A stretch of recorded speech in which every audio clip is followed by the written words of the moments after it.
In May of 1939, one of the most iconic and recognizable fictional characters was created. Can you guess what this character is? Switch to night vision.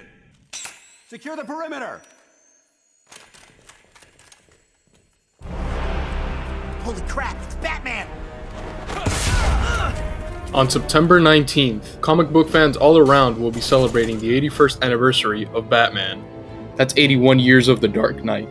After the success of Superman being created in 1938, comic book writer Bob Kane took it upon himself to create his own fictional hero in the hopes that it would grow just as popular as Superman. And he succeeded. Initially, the first suit that Bob Kane designed was incredibly unfitting, so Kane decided to have another artist named Bill Finger to do the design of the character. After Finger showed the first rendition of the suit, Kane loved it, and since then, this has been the very first Batman suit of all time. Ever since his debut in 1939, the character became an instant success and grossed over 484 million sales in just the comics alone. This popularity made the fictional character come to life in his first ever notable appearance in Adam West's 1966 Batman show.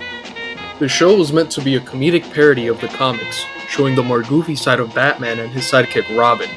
However, due to the show's popularity, DC suffered significantly in terms of sales of Batman comics, because of the fact that people consider the character to be for children. Because of this, DC hired esteemed writer Frank Miller, who worked with artist Klaus Janson to create The Dark Knight Returns in 1986. A story taking place in the future, where the character is old and retired but dons the cape and cowl once again to fight against a new generation of crime one last time. This legendary book would end up setting the tone for many Batman stories for years to come. Due to the series' success, director Tim Burton created a film inspired by the book's dark tone, titled Batman, which released in 1989. It was then when audiences knew what type of character Batman really was. A dark, cunning detective who was determined to bring justice to the criminals in Gotham.